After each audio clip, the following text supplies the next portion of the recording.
Raymond. Raymond. On va voir ses opinions politiques. J'ai tout là, j'ai le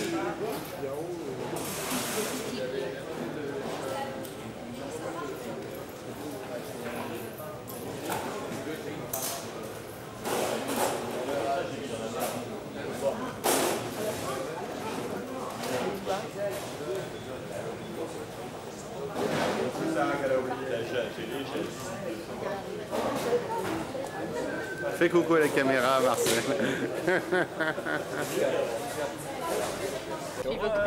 Bravo Denise. Je vous souhaite un bon séjour. Je vous souhaite un bon séjour. Comment c'est Denise? Bravo Denise. J'ai un autre nom et tantôt on m'appelle Abigail, tantôt on m'appelle Denise. Bon, Abigail c'est mon nom. Denise, Comme Israël, c'est Abigail. Voilà. C'est normal. J'ai pas dit ça. On est en Israël. Alors on attend notre chauffeur qui est allé régler. On a un chauffeur. Il ne fait pas encore le pilotage automatique. Vous savez que Chauffeur, il fait très chaud. Alors il fait très chaud. La clim, vous savez, quand on dit ça va se casse, quand on dit se casse, ça c'est de l'argot.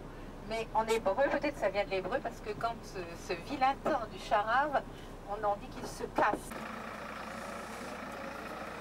Arrivé à Roglit, au mémorial des fils et filles des déportés juifs de France.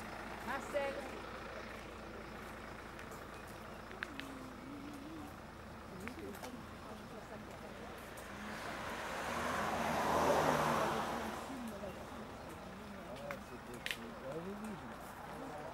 Il y a des pierres aussi par terre dans la pelouse, là.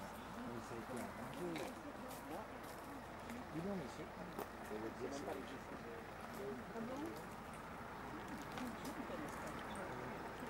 La PPI,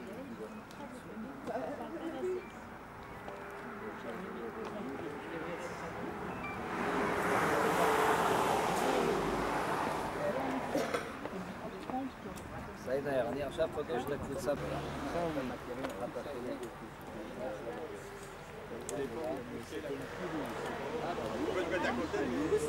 Il y avait un gardien qui était là.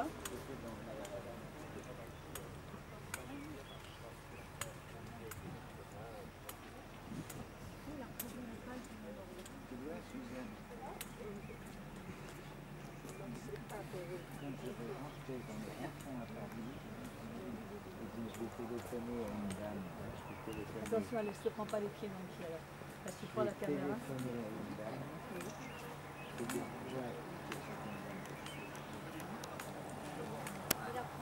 Oui, oui, oui. Je suis surprise parce que je l'ai vu en photo, je ne voyais pas ça comme ça. Moi non plus. C'est bien. Je pensais que c'était un peu comme au mémorial. Oui, mais on va oui, elle a bien dit que c'était... c'est elle qui a payé. C'est elle aussi, ça. Oui. Vous savez, ça démarrait de là.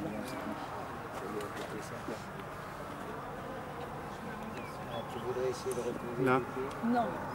Là.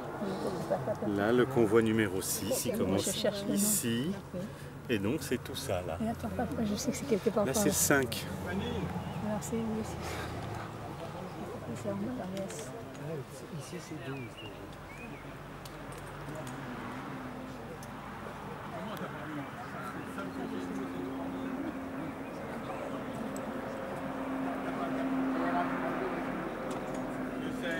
Avec Milo Adonner, Iskida et puis... Non, c'était toujours été comme ça. C'est le bouquin. C'est le livre page par page. Ah, où il est le convoi 6? Là-bas, regarde, là où il y a tout le monde. Là où il y a tout le monde.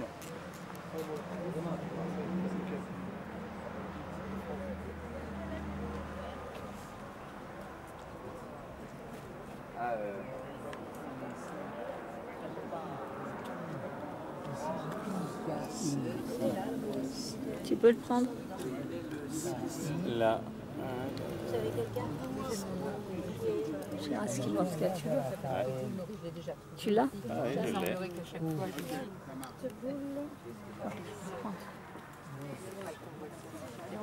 faisait partie dedans. Je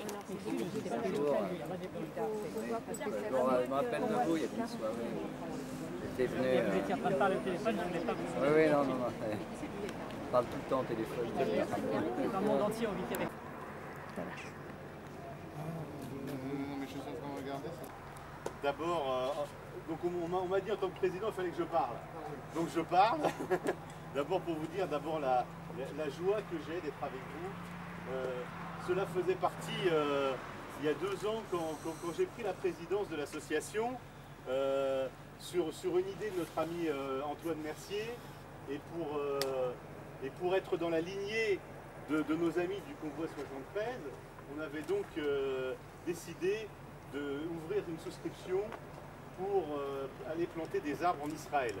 Et nous voici donc quasiment 2 ans après pour ce voyage tous ensemble pour réaliser enfin cette plantation, l'inauguration de ce bosquet pour le Convoi 6. Et je trouve que c'est quand même quelque chose de particulier de se retrouver tous ensemble sur la terre d'Israël pour commémorer, pour rappeler la mémoire de nos familles disparues. Et c'est évident qu'on ne pouvait aller en Israël sans passer évidemment par le mémorial des fils et filles des déportés juifs de France, où chacun d'entre nous évidemment a au minimum malheureusement une personne de sa famille qui est inscrite jusque en cette période. Il y a quelques semaines, nous avons...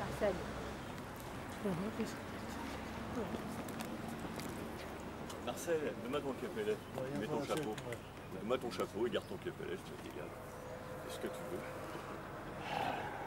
יתגדל ויתקדש שמי רבה ועל אמן. יברח חוטא וימליך מלכותי וחייכון וביום וחיית כל בית ישראל ועגלה ובזמן קריב ויאמרו Amen. יהיה שמה רבה מברך לעולם לעלמי עלמיה יתברך וישתבח ויתפאר ויתרומם ויתנשא ויתהדר ויתהלל ויתהלל שמד קודשה בריקו יעלה בכל ברכתה ושירתה ותפארתה ונחמתה ונחמתה והאלמה והגינבו אמן.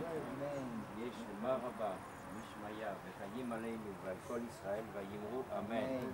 עושה שלום במרומיו הוא יעשה שלום עלינו ועל כל ישראל ויאמרו Amen.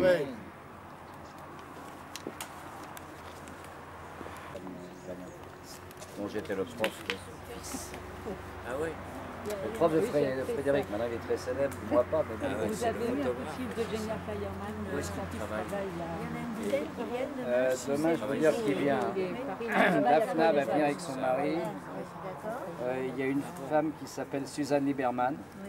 Alors c'est une histoire incroyable, sa mère c'est Antonina Keller. C'est le bébé qui a été abandonné. Oui, oui, oui.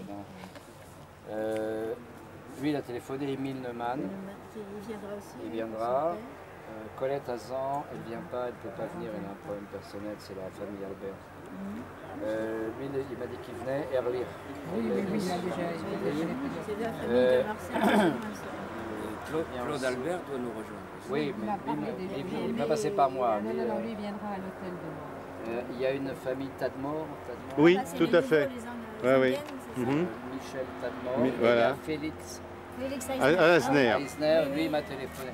Alors j'espère qu'ils arriveront à l'aube à l'hôtel, j'aurais dit à 8h, mais il vient de loin. Ma soeur qui sera. Ouais. Non, ma soeur sera sur place.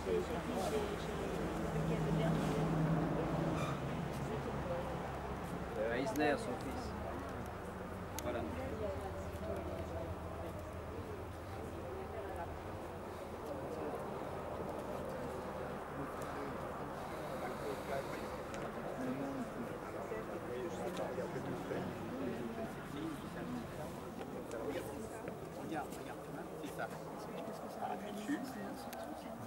C'est très petit.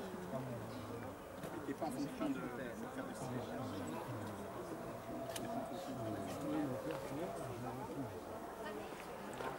Voilà, c'est bon, tu peux faire une photo. Mais tu bouges pas, hein. Non, bah j'essaie. Essaye.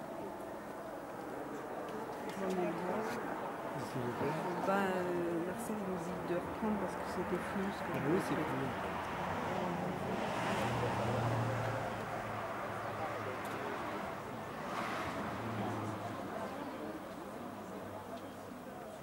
attendre. J'ai pris en 3 morceaux. C'est quoi là? Moi je l'ai filmé déjà, mais bon, ça suffit pas tellement. Là, vous avez pris mon nom, tu vois. Tu vois, Suzanne, j'aurai l'appareil avec le panoramique pour mon venir. Là, je me prends. Je t'ai pris, elle était rentrée dans la boîte.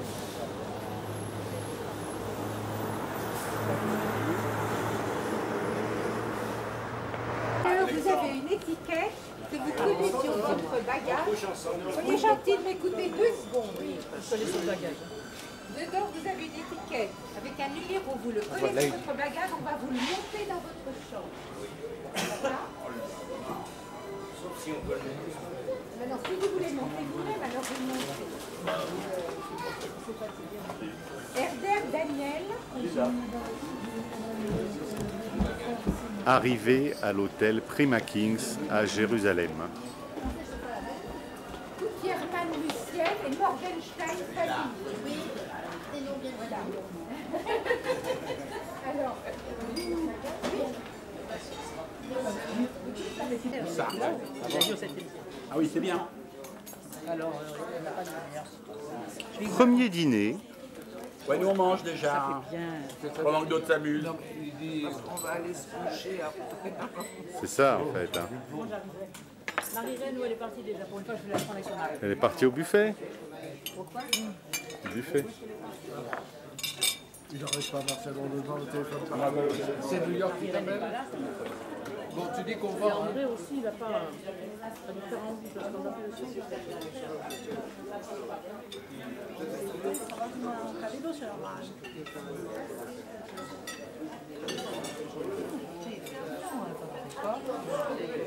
Alors Fanny, c'est bon? Très bon, le repas de près.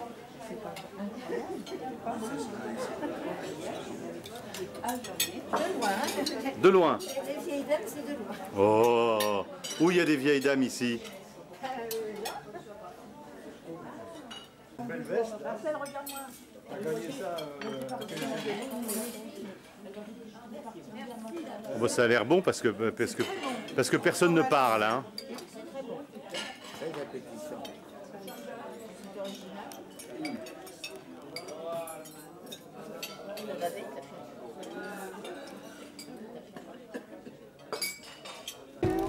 Voilà. Oui, il est là. On peut lui donner tout de suite. Ça va, tu ne pourras pas le stopper. Monsieur Félix machin. Tiens. Ainsi. Attends, après. Il ne sera pas dans la voiture. Comment? Départ pour l'inauguration du bosquet Convoi 6.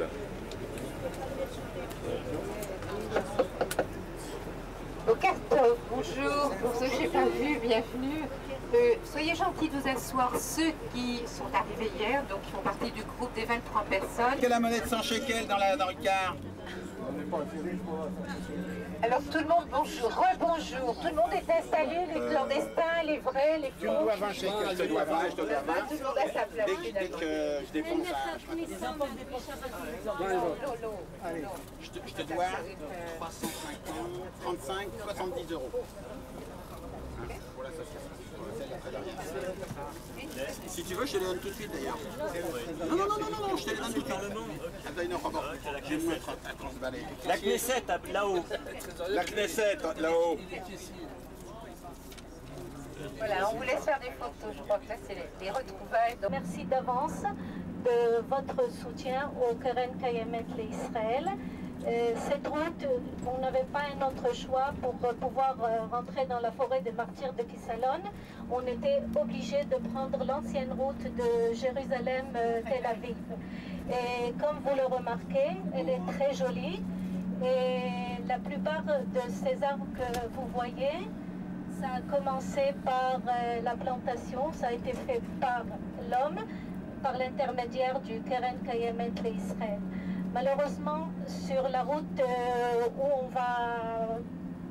qu'on va traverser. Une grande partie s'appelle la forêt de Kitsalon.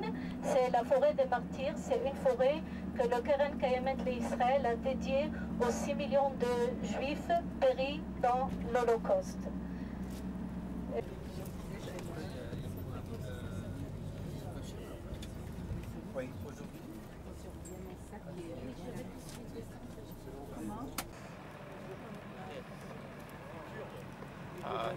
حاد اتي تغني حاد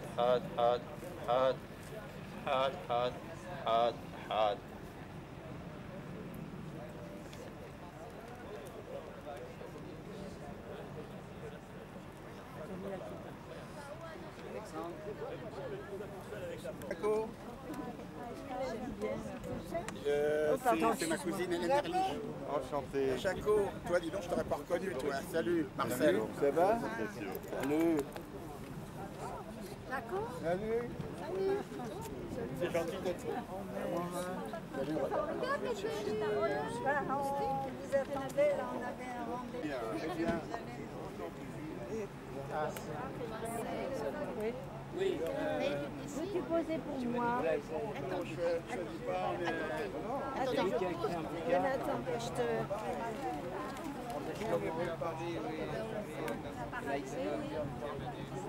Non, il n'est pas là.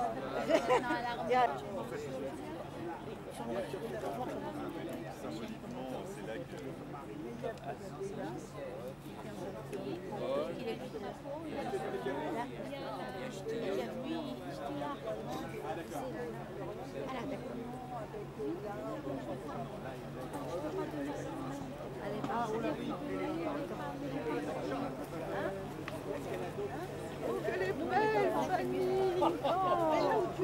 Excusez-moi, il paraît que ça me va bien. Ça me va terrible.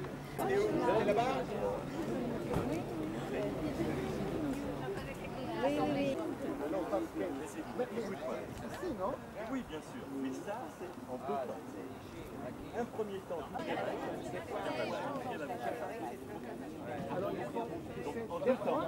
en deux temps, d'abord tu règles, la bague est boue, et après tu appuies. Si tu appuies trop vite, ça c'est pour régler le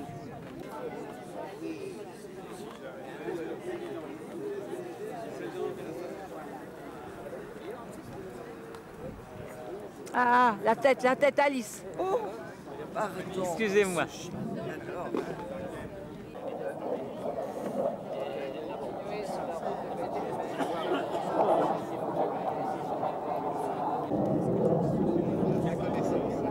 plus rapide que toi. Je t'ai pris.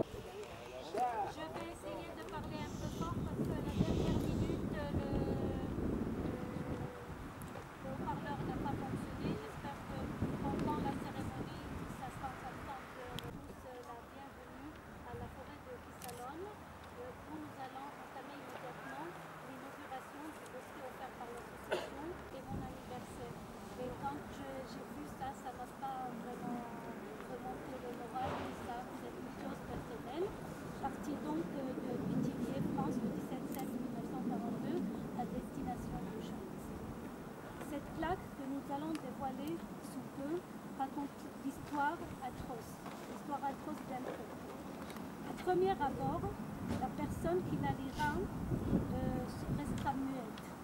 Aucun mot ne pourra exprimer à la fois la peine, la colère, la révolte. Mais un deuxième regard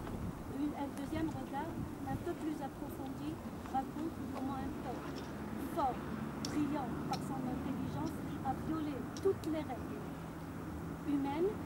S'il avait toutes les règles humaines, s'il avait même été en guerre avec ses victimes, qui n'avait qu'un seul tort juif, il n'aurait pas enfreint toutes ces lois. Il aurait dû au moins épargner les femmes et les enfants. Mais le régime nazi a voulu tout exterminer, tout terminer, tout souvenir du peuple juif. À sa grande déception, il n'a pas réussi. Si faibles qu'ils ont été, il ne les a pas gagnés. C'est lui qui a gagné peut-être le combat, mais pas la guerre, car notre présence ici aujourd'hui en Israël, sur la route de Jérusalem, marquant un épisode sombre dans l'histoire et sombre surtout pour l'État nazi de l'humanité est un défi pour toutes ces âmes juives contre le nazisme. Notre présence ici aujourd'hui me rappelle un paragraphe de Tehillim que j'avais vraiment envie de lire devant vous, mais il est trop long. Donc je me permettrai de signaler quelques versets seulement. Il parle d'une part de la souffrance du peuple, de beaucoup de détresse, mais aussi il rappelle l'installation d'un peuple juif dans un pays désertique transformé en jardin. Et cela, c'est grâce à l'appui et du soutien de nos amis et de nos frères dans la diaspora. Pour votre action aujourd'hui, je vous remercie, messieurs, dames, et je souhaite que cette forêt reste à jamais à la mémoire et éternisera, contrairement au plan nazi, la mémoire du convoi 6 entre les 6 millions de juifs péris dans l'Holocauste. Je vais tout simplement, comme je l'ai mentionné tout à l'heure, réciter seulement quelques versets de ce verset de Tehillim pour le psaume de Tehillim, qui rappelle vraiment quelques mots seulement. Qu'il rende grâce à l'Éternel pour sa bonté, pour ses miracles, car notre présence ici est un miracle. En faveur des hommes, car il a brisé des portes d'airain, a battu des verrous de fer, et d'autres, aujourd'hui les nazis, se montrèrent insensés par leur conduite criminelle et furent accablés sous tout le poids de leurs fautes. Encore un autre qui m'a rappelé notre situation d'aujourd'hui. Qu'il rende grâce à l'Éternel. Pour ça, ce verset il revient très souvent dans le psaume de Tehillim, pour ses miracles en faveur des hommes, en faveur du peuple juif, car notre présence ici est vraiment symbolique aujourd'hui. Dieu les a conduits au terme désiré de leur voyage. Il nous a conduits ici en Israël. Qu'il rende grâce à Dieu pour sa bonté, je vous dis qu'il revient. Il changera ainsi le désert en un pays de lacs, en source jaillissante, en terre desséchée. Et je vous avais dit qu'au début du siècle, la terre d'Israël était desséchée. Et c'est grâce à nos efforts conjoints que nous sommes arrivés. Nous sommes ici maintenant des arbres ouverts. Juste un avion. Je vais m'arrêter là.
Je filme.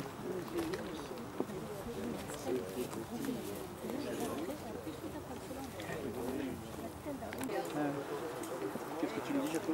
Faites-moi signe, voilà. Voilà, reprenez place, s'il vous plaît. Représentant de la direction du Keren Kayemet Israël à prendre la parole.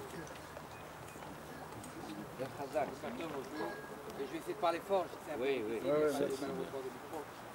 Donc c'est avec beaucoup d'émotion que je suis ici avec vous à ce jour. On vient juste hier, avant-hier, de célébrer la victoire contre les nazis, le 8 mai, le 9 mai. C'est aussi une émotion personnelle parce que mon grand-père et ma grand-mère, Charles et Hana Motsi, étaient aussi réfugiés russes à Paris dans les années 40. Et eux, ils ont eu la chance de s'enfuir dans une banlieue parisienne. Et donc, ne pas être emportée à Auschwitz, mais leur fille le fut. Et elle a été transportée dans le convoi numéro 69 de mars 1944, un des derniers convois avant la libération. Et je tenais, au nom du KKL de Jérusalem, de l'exécutif mondial, de vous remercier de votre action, et dirigée par votre président, M. Alexandre Bouriki, que j'ai connu aujourd'hui. Parce que l'action de mémoire et de souvenir, ce n'est pas seulement l'action des présidents, des premiers ministres, ce n'est pas seulement, et c'est important, très important, l'action que fait l'État d'Israël, les différents gouvernements, présidents, contre des paroles, notamment ceux du président de l'Iran, qui nous rappelle chaque jour que ce devoir de morale est un devoir incessant et éternel. Qui aurait cru que dans ce millénaire, encore dans le monde, des chefs d'État, malheureusement des universitaires, osent prétendre que l'Holocauste, que le Shoah n'a pas existé, c'est une invention du peuple juif. Et c'est pour ça que ce devoir de mémoire, d'action, de souvenir est un devoir que nous devons avant tout à ceux qui ont participé à ce convoi, notamment le convoi numéro 6. Et j'ai eu l'occasion ces derniers jours, en sachant que j'allais venir ce matin, un peu m'intéresser à l'action de votre association, M. Bouriki. J'ai pu voir les différents événements que vous organisez. Et notamment, j'étais très impressionné par le voyage que vous avez organisé, dont vous avez été l'initiateur, d'une école de Pithiviers, dans un lycée, je crois, le lycée de Pithiviers. Je pense que cette action faite, une action extrêmement importante pour l'avenir, pour la nouvelle génération, notamment bien sûr, et surtout peut-être parmi les non-juifs. Je ne connais pas personnellement, je ne me rappelle pas avoir été une fois dans ma vie à Pithiviers, et on n'a qu'un souvenir malheureux pour nous, camp de transport. Mais je pense que ces jeunes de Pithiviers, ces jeunes non-juifs qui ont participé à ce camp, à ce voyage, ne reviendront jamais comme ils sont partis. Et c'est eux plus tard, à eux-mêmes, à leurs enfants, à leurs petits-enfants, qui transmettront ce message, le message du Shoah, de l'Holocauste. Et notre message à nous, que ça ne doit jamais se reproduire. Je pense que cet événement, cette cérémonie, ce bosquet que vous avez planté dans cette forêt, Yar HaKadoshim, la forêt des saints ou forêt des martyrs, aux portes de Jérusalem. Nous fêtons bientôt, dans quelques jours, la semaine prochaine, les 40 ans de la libération de Jérusalem. C'est le symbole, comme ça a été dit tout à l'heure par Betty, que la renaissance d'Israël, que nous voyons dans l'arbre qui se plante et qui va grandir, c'est ici que ça se passe et que nous avons besoin, nous le peuple juif, d'un État fort, d'un État qui est capable de tenir tête à ses ennemis, où qu'ils soient, quels qu'ils soient. Et si nous disons, comme à chaque cérémonie, non ishkar, non islam, nous ne dirons pas, et nous ne pardonnerons pas. Et encore, M. Bouriki, au nom du KKL, au nom de notre organisation, au nom du peuple juif, merci de votre action et surtout, continuez-la dans l'avenir pour nous tous. Merci beaucoup, Toda Rabba. Merci, bravo. Merci. À présent, vous invitez M. Bouriki à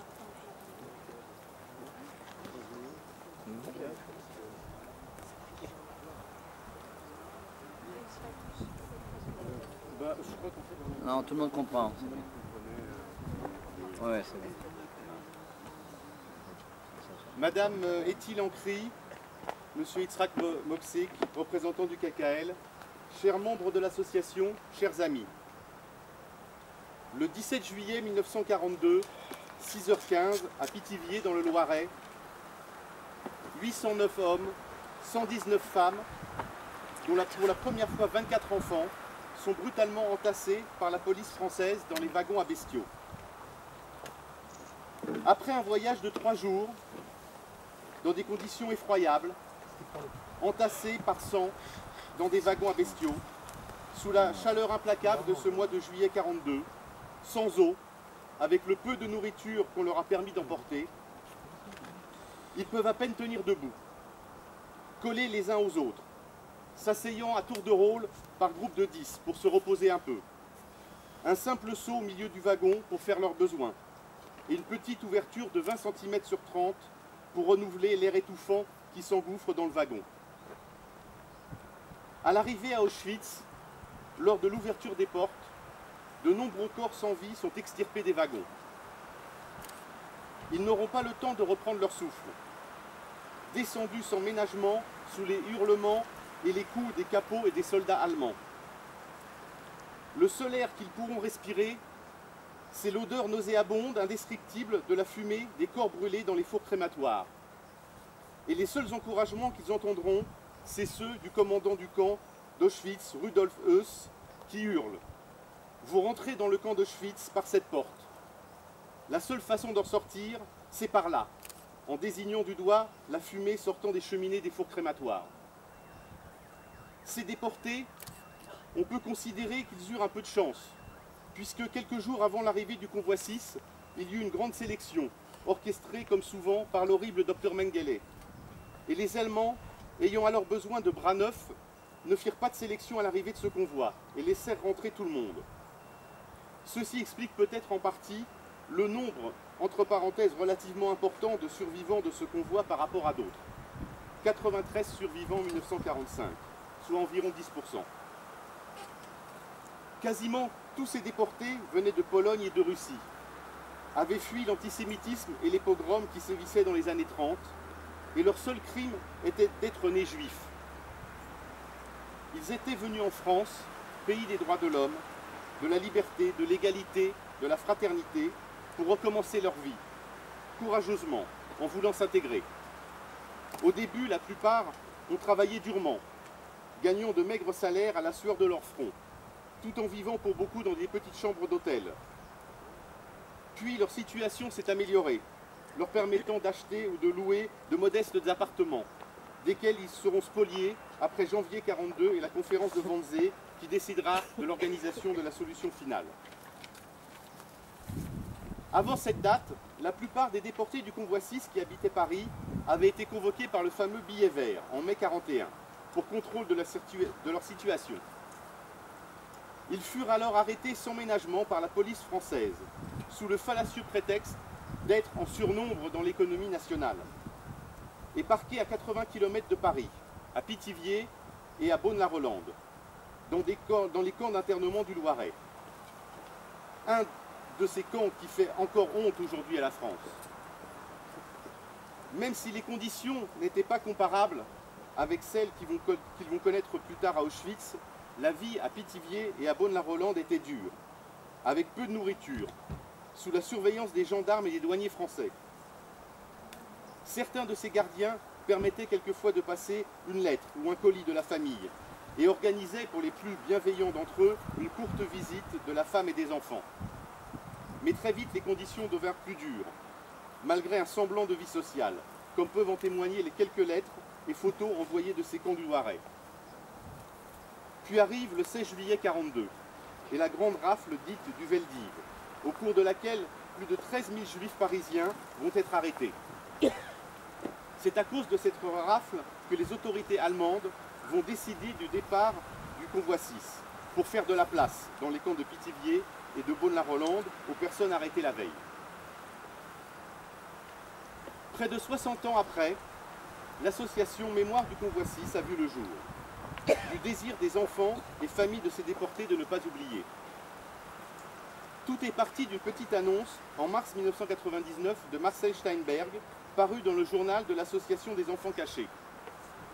Il recherchait des renseignements sur le convoi 6, dont son père Nissen Steinberg faisait partie. René Boricki, dont le père Morka Siratsky était rescapé de ce convoi et qui lui avait beaucoup parlé de sa déportation, a répondu à cette annonce. 12 personnes se sont retrouvées à une première réunion informelle en octobre 2000 et des liens quasi familiaux se sont instaurés entre ces orphelins de la guerre. Pour rassembler le plus de monde possible, concernés par ce convoi, des annonces ont été passées dans les journaux de l'AFMA, de l'Amicale d'Auschwitz, dans le journal de Drancy, dans le bulletin des enfants cachés et celui des fils et filles des déportés juifs de France. Claude Boschurberg nous a fait l'amitié de passer des annonces dans son émission de Radio Shalom.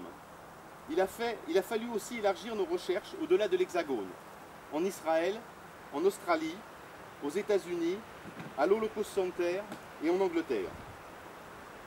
Dans les lettres des orphelins reçues par Serge Klarsfeld et destinées au Premier ministre Lionel Jospin, nous avons retrouvé quelques amis, dont Serge Klarsfeld a eu la gentillesse de nous fournir un certain nombre d'adresses. Le CDJC nous a également permis de retrouver des personnes concernées par ce convoi. À la suite de la 3e réunion chez René Cheraski, où nous étions plus de 80, la création d'une association nous est parue nécessaire. Notre première assemblée générale s'est tenue le 30 juin 2002. Le projet le plus important de l'association et qui nous tenait particulièrement à cœur était la publication d'un livre, à partir des témoignages et des documents collectés depuis la formation de notre groupe. Les propos recueillis étaient évidemment des textes qui n'étaient pas littéraires, mais des témoignages de ce qui a été vécu ou entendu. Tout ce qui pouvait permettre de retracer la vie du parent ou de l'ami déporté, pour qu'il ne figure pas seulement sur une liste avec un nom et une date de naissance. Nous voulions un témoignage qui puisse montrer que le déporté ne se réduit pas à sa déportation, mais qu'il a également vécu avant son arrestation, souvent dans un autre pays qu'il a aimé, travaillé, eu une famille et des enfants. Nous avons également collecté des photos, des documents, ainsi que des correspondances écrites de Pithiviers de Beaune-la-Rolande, afin d'illustrer le témoignage sur chaque déporté. Actuellement, sur 928 personnes du convoi, nous avons recueilli 150 témoignages et des documents sur plus d'une centaine de déportés.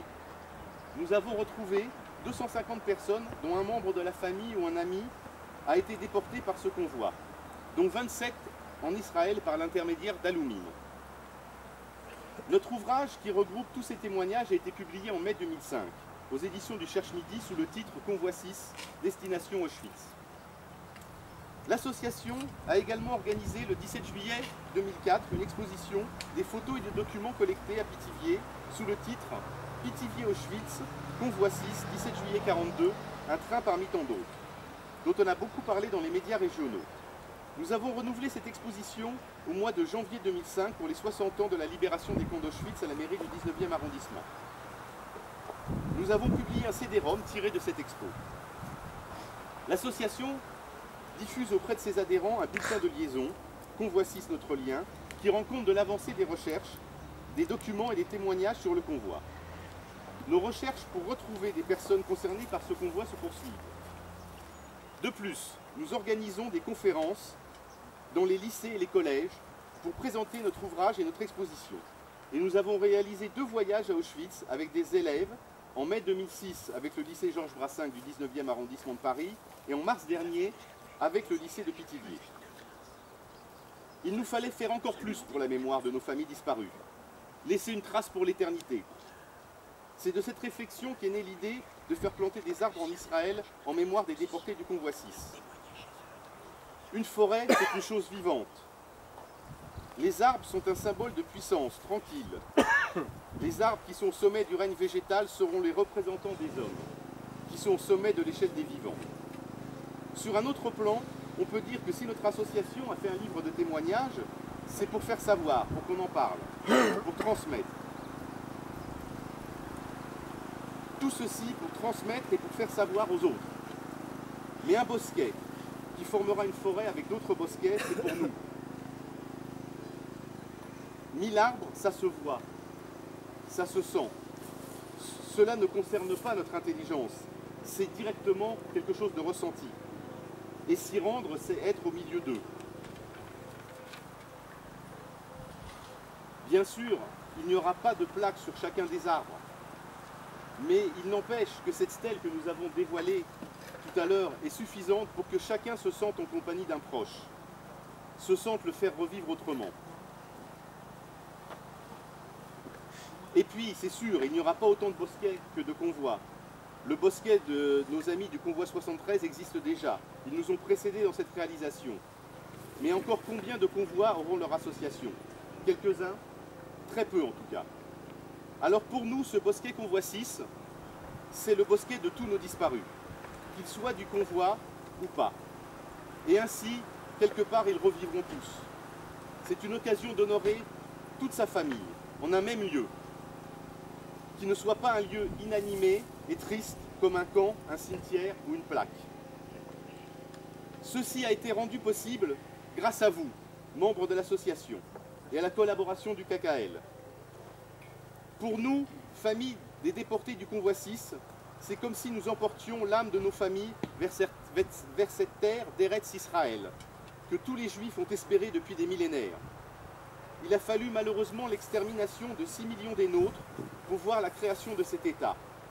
Et nous pouvons assurer Israël de notre soutien indéfectible en tant que famille de déportés, qui avons payé le prix du sang, vous qui le payez chaque jour depuis 1948. Nous nous retrouvons aujourd'hui parmi les nôtres, parmi leur esprit. Écoutez le bruit du vent de ces arbres que nous avons plantés. C'est le murmure de nos déportés qui nous disent simplement merci. Merci de ne pas oublier. Merci d'honorer notre mémoire pour l'éternité dans notre terre d'Eretz Israël. Merci de continuer le travail de transmission. C'est ce que nous allons essayer de continuer à faire dans les années à venir, avec votre aide, afin que le leitmotiv des déportés à la libération ne soit pas resté vain. N'oublions jamais. Je tenais pour finir à remercier tous nos amis d'Israël qui nous ont aidés à organiser ce voyage et cette cérémonie. Je pense en particulier à notre ami Shlomo Balsam, mais saluer aussi la présence de nos amis israéliens. Je vais les citer, je vais peut-être en oublier, mais je pense à Félix Agner, à Émile Neumann, à Daphna Salan, à Michel Tanmor, à Madame Hélène Erlich, à Madame Goldstein, à Madame Nicole Nissim, à Dan Weinfeld. Je voulais aussi remercier notre vice-président, André Zilberstein, qui nous a organisé ce voyage d'une façon absolument magistrale. Remercier aussi la présence parmi nous de notre amie Anne-Marie Fontaine qui est venue avec nous à Auschwitz et qui nous accompagne encore aujourd'hui dans ce voyage. Et puis évidemment remercier particulièrement Étienne Ancry qui tout au long de ce projet nous a aidés et a collaboré et à la réalisation de ce bosquet. Je vous remercie tous.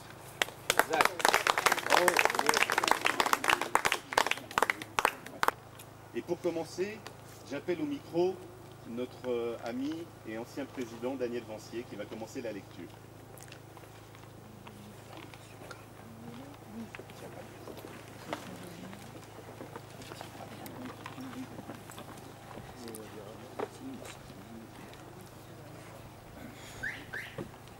Ceux qui voudront prendre la suite et lire avec moi la liste des 928 personnes peuvent venir derrière moi et nous lirons à tour de rôle. Vas-y, pour moi, toi, je prends des photos. Et toi, tu y es, c'est bien. Les photos de Daniel. Ah bon. Les photos de tous les lecteurs. Il me donne des ordres, celui-là. Oui.